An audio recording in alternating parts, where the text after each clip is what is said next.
Current position somewhere. Distance to destination quite lots. Things were going fine the first few months. Life support worked, the hydroponic systems were nominal. It was exactly halfway into the voyage, let's say, the problem started. An atmosphere alert woke me in my cabin. Stars were visible, we must have fallen back into normal space. I climbed into my hazard suit as per protocol, then radioed the bridge, but got no reply. I ventured into the corridor.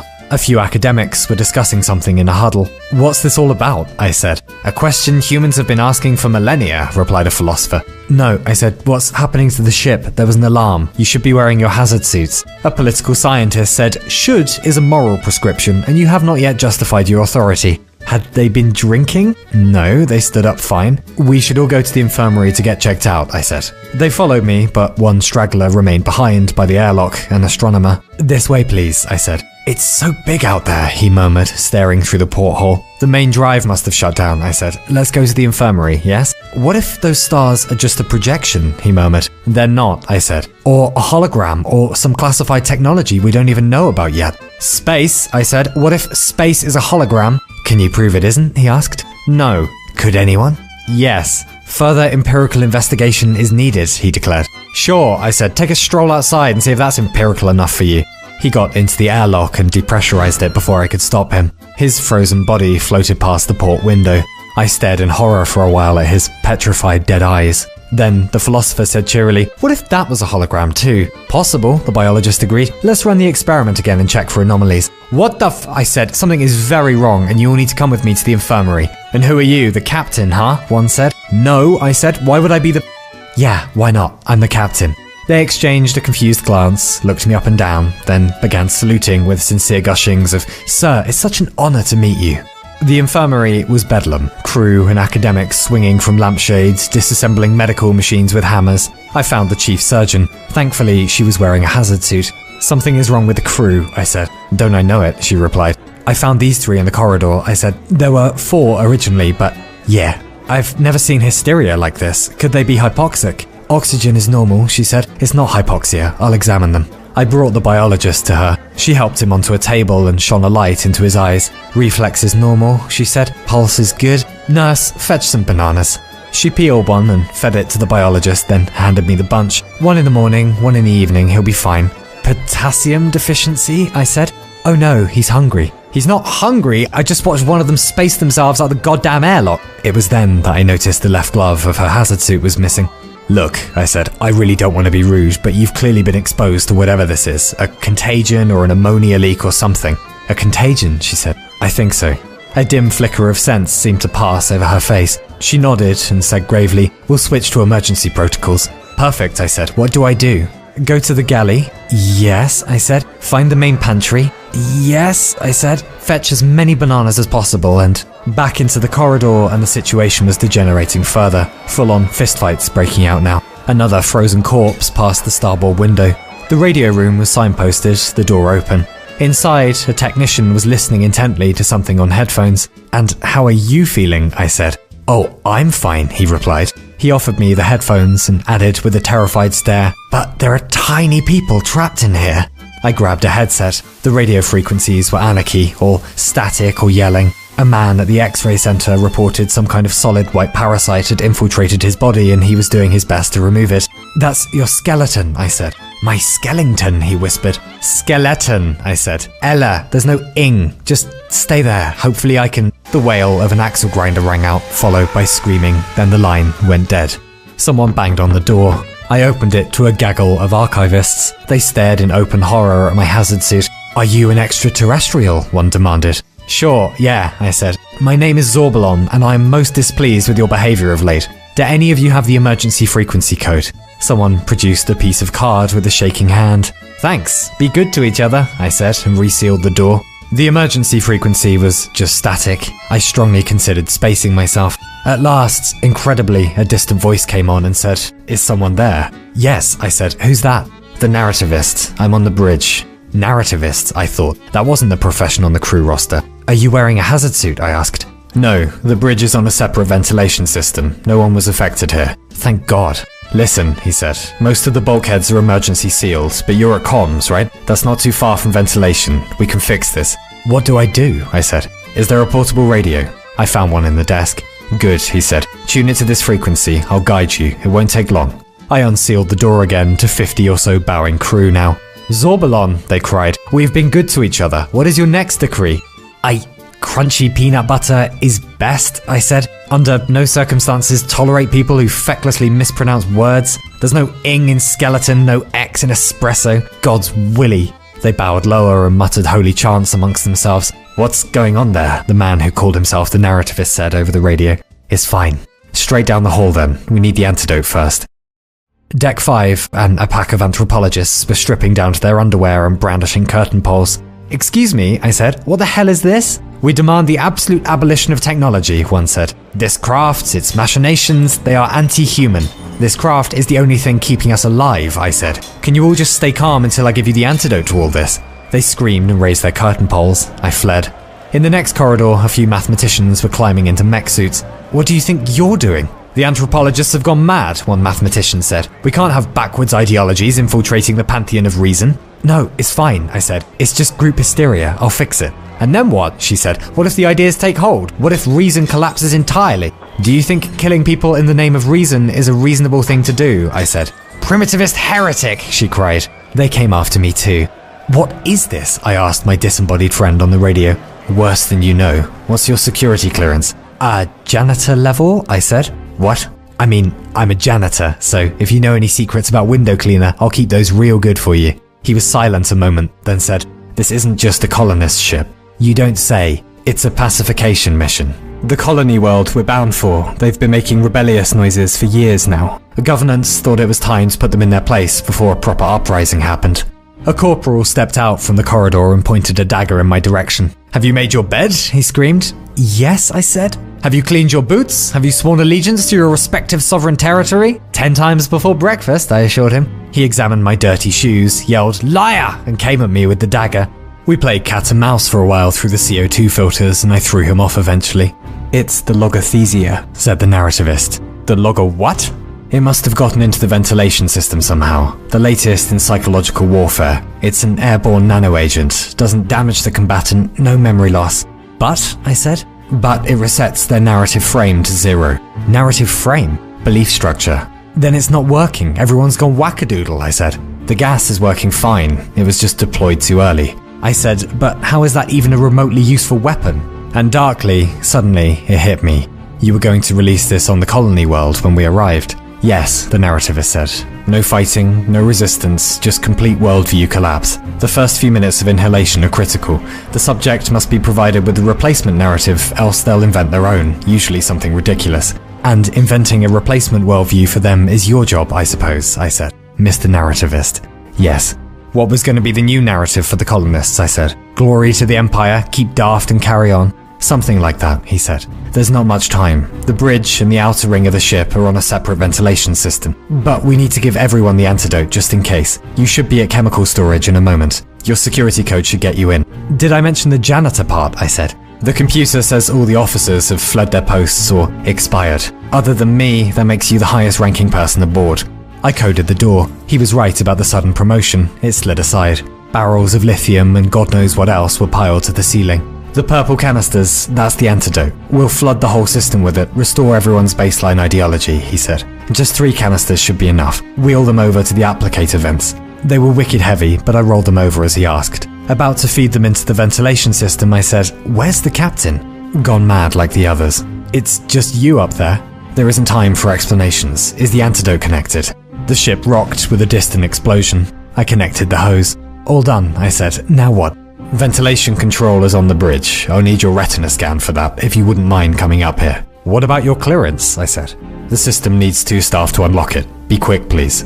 Things were getting violent now. Militias of mathematicians stalked the corridors, yelling that reason would save the world. A pack of anthropologists set upon them with chair legs for swords and lampshades for shields, screaming of technopoly. I said to the radio, I thought their memory stays intact. How can they believe this nonsense? Memory isn't the problem, the narrativist said. Eat as many facts as you like. It's the digestion of those facts that matters. But surely there is always at least one correct interpretation, I said. He purred. The most seductive ideology is that you have no ideology. Isn't that kind of an ideology in itself? I said. No reply. I pushed on, through the swimming baths where crew were being baptized and drowned alike in the name of Zorbalon and... Wait, what's this? I said. Zorbalon has returned, they cried. Oi, are you doing a cult? I said. Yes, one replied. And drowning those who mangle pronunciations? I said to be good. You said to be good to each other, one of the crew replied. Those who make elementary pronunciation mistakes are not of our ilk. I obviously meant to be good to people in general, I said. Well, you should have been more specific in your wording. I was wrong then. No more killing, alright? Do I have to spell out every tenet of this to you? There was a long silence. Then someone said, Tenant? That's a lodger. Don't you mean tenet?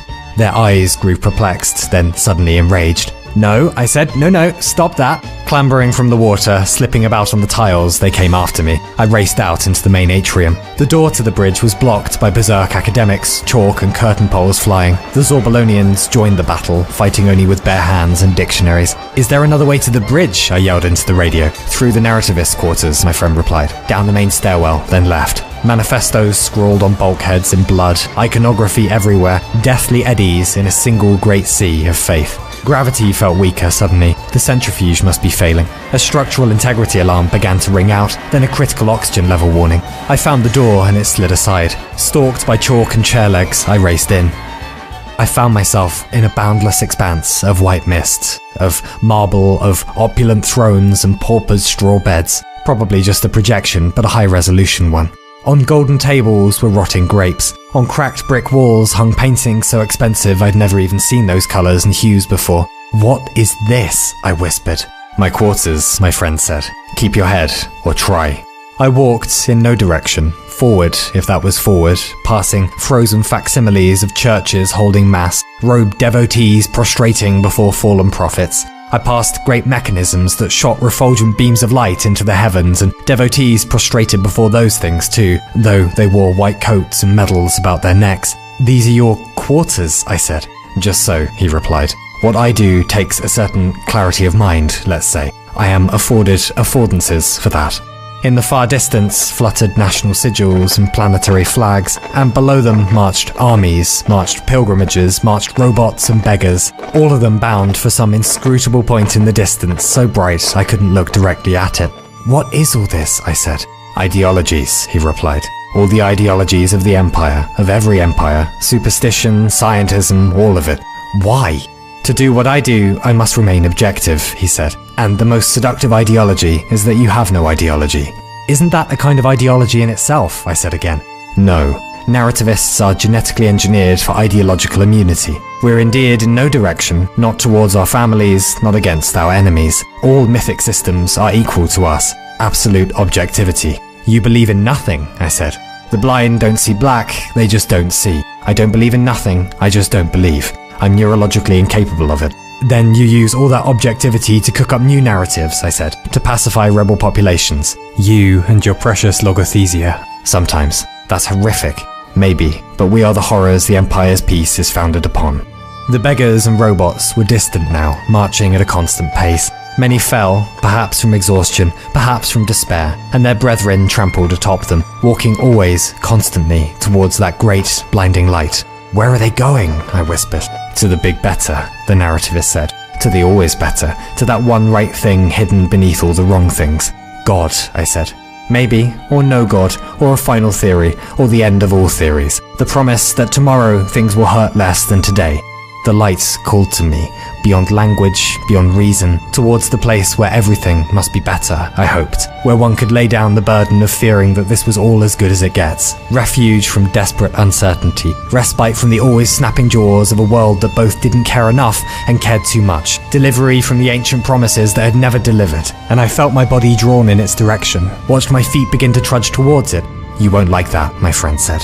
And sure enough, as I neared the light, my feet began to warm, then burn. I cried out, tried another route, but same again. The floor was aflame. It's a test, you see, the narrativist said. A reminder not to go near the everything promise. God, why? I said. Because deliverance is the only promise that matters, and I must be reminded daily that it is not promised to me. Narrativists are the only creatures prohibited, else we become just as ineffective and wayward as you animals. I went to rebuke him, but he said, focus on my voice. The elevator to the bridge. It's just ahead now. Focus. I so desperately wanted to keep walking towards anything better than the mundane always of a future that looked like the past, of status and stasis and the oversaturated satiation of every meal only leaving one hungrier, the soporific cavalcade of atom bombs and lemonade and focus, he snapped. Sense, suddenly, cursedly. I watched the pilgrimage vanishing into the light, then vanish.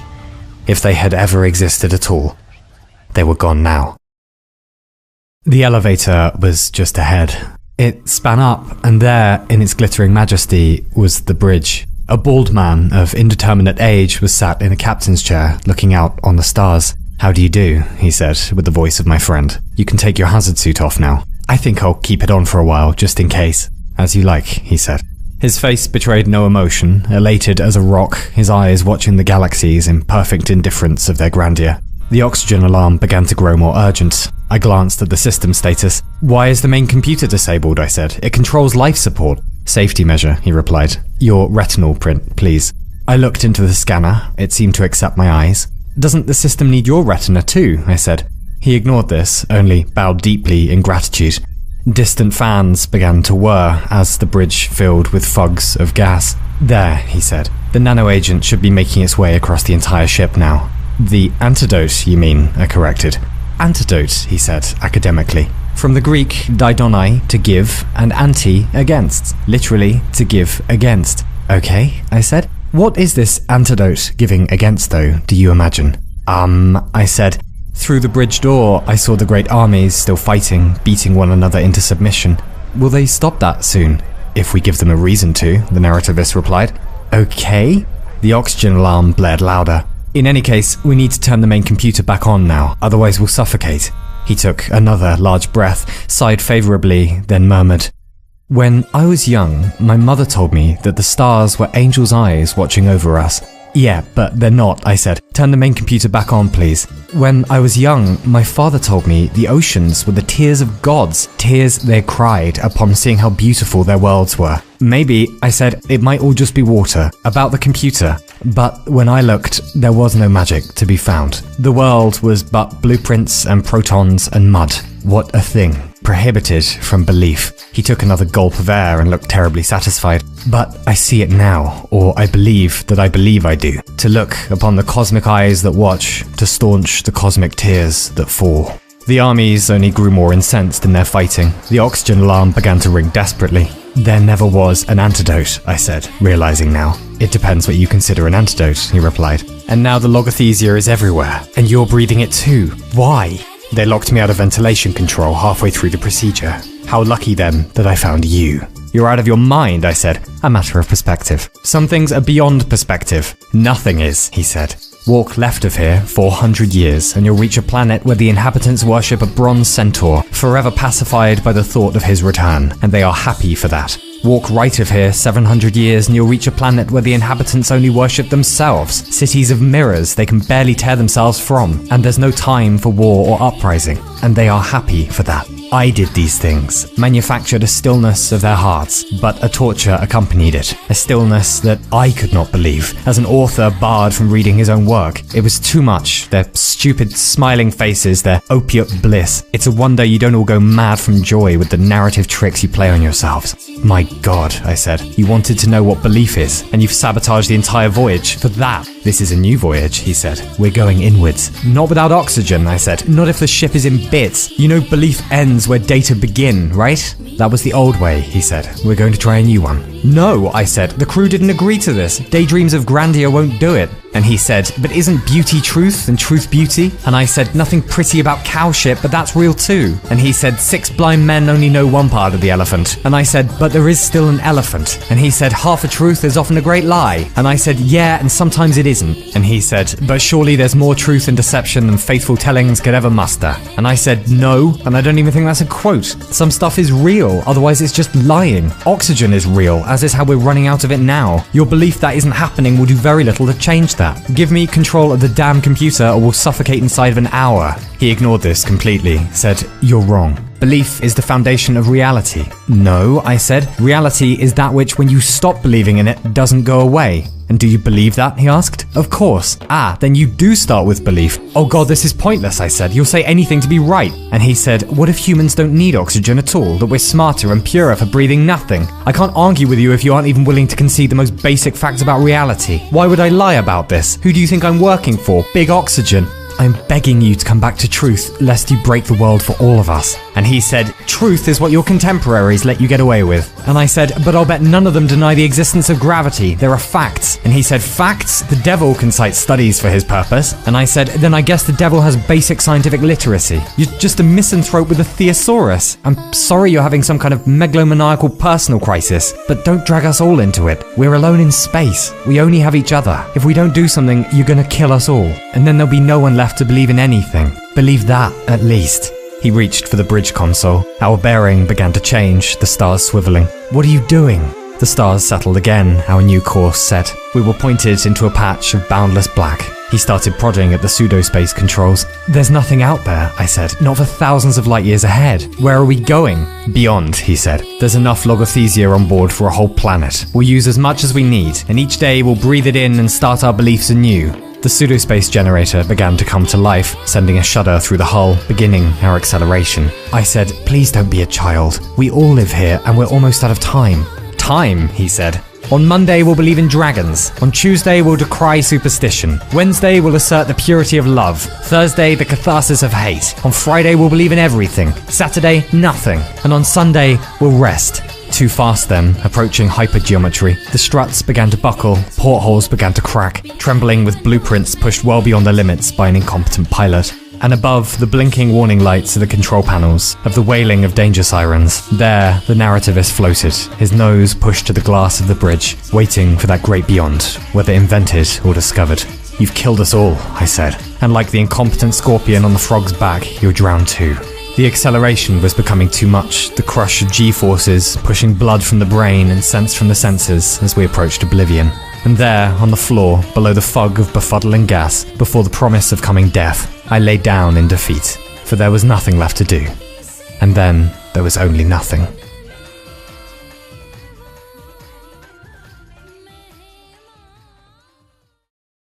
I woke to the narrativist standing over me. The maniac was taking my helmet off. What are you doing? I shouted. He said, unbounded from your nutshell, you may now count yourself a king of infinite space. I held my breath, but it was too late. My lungs stung already, the logothesia rewriting me down to the brainstem. My mind, I said. I repeated my name over and over, anything to hold on to, until it suddenly seemed strange to me I had a name at all. Are we dead? I said. Quite the opposite, he replied. We're going on an adventure.